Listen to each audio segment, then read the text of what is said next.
to die, but it will help the stock market.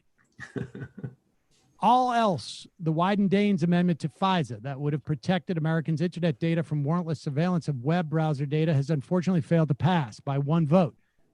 For some reason, Bernie didn't show up to vote on this, and his vote would have been the necessary 60th. You're kidding. Really?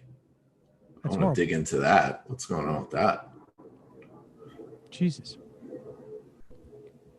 Cat-loving commie. I can't tell which is more painful to watch. Bill Maher's hack-ass monologues with pity laughter or Bill Maher's hack-ass monologues without pity laughter. Joyce from PA. Michael is blinded by Glenn Greenwald's support of Lula. No smart analysis from Michael. Well, Joyce, one of the things Glenn and I have argued about is his not being full-throated and supporting Lula enough. But before I get too defensive here, I will just say, like, it isn't Lavajato is not his analysis. That's original reporting that has completely changed the trajectory of the biggest country in Latin America. It's kind of significant. I mean, yeah. Keegan for Indiana. I'm running in Indiana's 11th district as a progressive Democrat. No one was opposing the incumbent, and I don't have to primary. If you could plug KeeganDamron.com and Keegan Damron for District 11 representative on Facebook, that would be awesome. Thanks. Left is best. All right, folks, that's Keegan, Keegan, DAM, Ron.com. KeeganDamron.com. Winnipeg Craig, message from Matt. I love the new format for Literary Hangover on Twitch. Video content is really accessible, and video games are a fun addition to your content. My one suggestion would be to consider getting rid of all the book talk. I find it distracts from the gaming. Eric Ryberg, a Little John voice. To the windows, to the walls, to all the crystal balls, to all Obama gate, degrade the white man. Amy Jean, progressive queen. Don't want to give into the carceral state, but I'd love to run for the DA of San Diego. Acronics for Michael. Brazil had one of the best HIV/AIDS treatment in the world. It's awful to know that Bolsonaro's regime has probably dismantled it and won't ever think about using the program as a model for COVID-19 response. Sorry if that came through twice. It started, the dismantling started under Temer. But yes, they did. That's another big success of Workers' Party. Calling from a 240 area code. Who's this? Where are you calling from? You are the final caller of the day.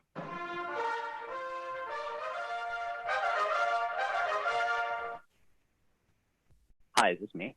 Yes, it is. I actually had a question about these governors. A lot of them are super loaded, and I had actually had that question about how to get progressives involved with state politics in the chat. I don't really know how we can take on these governors at the state level because, like, Ned Lamont spent like $15 million to buy his office. Pritzker is like a billionaire. What do you suggest for progressives to really, break into the executive level at the states? Well, I think part of the problem is that so many, I can't remember how many, but there was a lot. I don't know, 6, whatever, maybe 10 governors, Democratic governors lost their seats, probably closer to 6 during the Obama years. And when that happens, all of the staff, all of it filters through the entire state apparatus, and you lose your entire bench.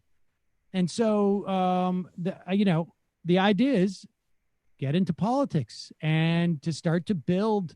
It's got to happen from a local level and grow. That's the only way that we're going to see something like that happen. It's harder. There's just, like, without a doubt, because our politics, you requires a significant amount of money. As a progressive candidate, sort of on a local level, you don't have as much opportunity to raise money as someone who is more representative of corporate interests. And, in other words, Bernie's success, it's harder to replicate to do if you're a statewide candidate than it is if you're a federal or national candidate, right? Because you're just not as, I'm not going to interview a state rep from Illinois, somebody who's running for state rep I'm not going to do that, maybe he'll raise some money for, someone who's running in a congressional district in states, but there's no way to get that type of broad-based support. So it really comes down to, you need to start building like machines and organizing on the ground, which means that you need to get progressives both into like local office, like very local office, and in building institutions like local unions or I was going to say the unions are so important. I want to be as tangibly as you can connect with local unions if they're around as possible. That's something I think we've all been remiss in, and that's an area to really focus on. The problem is that, and I appreciate the call, the problem is in terms of unions, when you're talking about state politics, is you look at New York and you got a governor like Cuomo. The unions have a transactional relationship with Cuomo. Absolutely. And they can't afford to be seen as doing anything that's not in, aligned with his interests, because they will get crushed. Totally. But I think that's also part of the reason is because they haven't been, potentially supported as they could be. And so I wouldn't approach a union in New York in any way by saying like, hey, we've got your back and taking on the governor. But, in the very least, in trying to sync up other initiatives with what the unions are thinking about and what they're dealing with. I'm saying baby steps. I think it's really important to connect those things more. Couple more IMs and then we're out of here, folks. Let's see what we got. Oh, shoot. Didn't want to do that. Wanted to do this. Bear with me. Here we go. We got 5 more of these, 6 more. Henry Gnerd Guy. The only thing to be certain of is every single ad will use the phrase "in these uncertain times." Yeah. Wild at heart, Michael, I'm a proud member of Against the Web, and I think it's great. I wonder, though, would you have Chief Russiagate promoter and Greenwald critic Malcolm Nance on TMBS? I remember being on MR back when he wasn't as ubiquitous. He outright lied a couple of times. I would not have Malcolm Nance on TMBS for in a million years. Variety reasons. The funny thing about that was, I remember this we had him on because he was talking about Islam, and he'd written a book about the Muslim world. And at one point we were talking about Anwar al-Awlaki's son, who was killed by a drone attack, and he said he had a gun, he had a rifle with him, and I'm like, I've never heard that. I've never heard that reported anywhere at all. And I remember specifically, I meant to, I don't know if I was going to call, I don't know what happened, but I had Scahill on shortly after that. I remember. Scahill was complimentary about Nance at that time. I suspect he's not so much as more. But I asked him about that specific thing because I had followed that quite a bit, in terms of all the reporting on it. And we talked about it quite a bit on the show.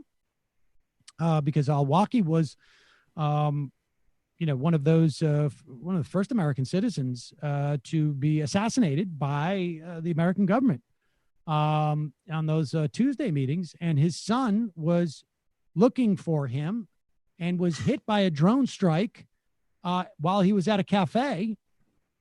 And it was considered a mistake. And you still had, I think it was...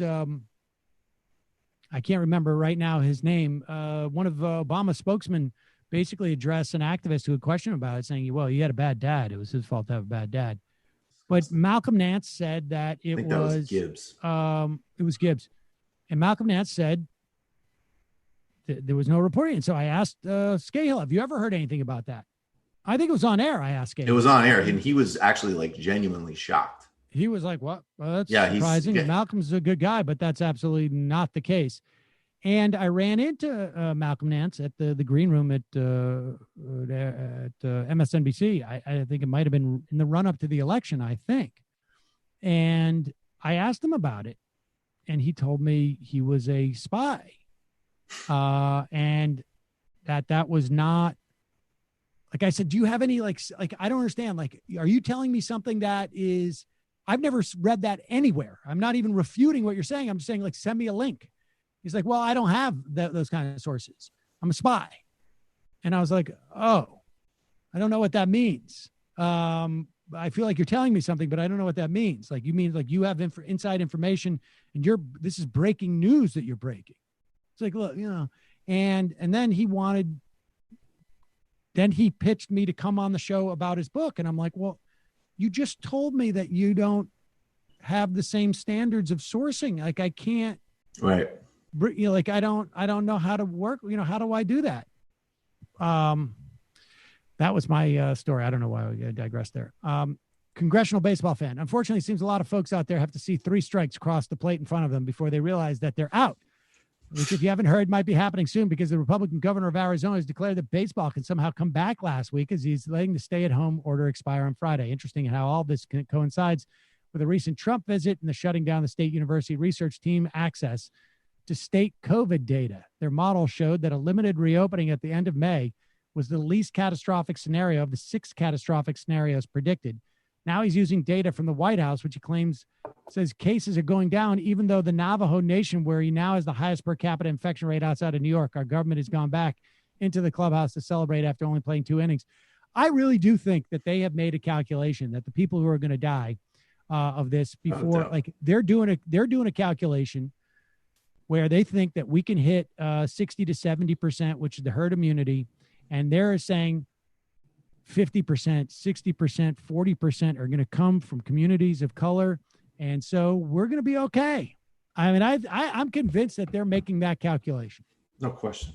Churchill's ghost. Shall we fight them on the beaches? We shall fight them in the mall. We shall fight them in the growing consumer confidence, growing in strength in Q3. We shall defend fiscal returns in Q4, and we shall never surrender our quarterly earning reports. Mjorge, any particular book recommendations on U.S. involvement in Latin America from the crew? Oh, God, I had so many when I was in college that I read. Anything off the top of your head? I don't have anything. No, I'll get back on that. Co-video. Sam, did you ever see live music at Great Scott in Alston? If you haven't already heard, they announced their permanent closure, crushing loss to live music scene. I did. Yeah, that's sad. I did see that. And the final IM of the day.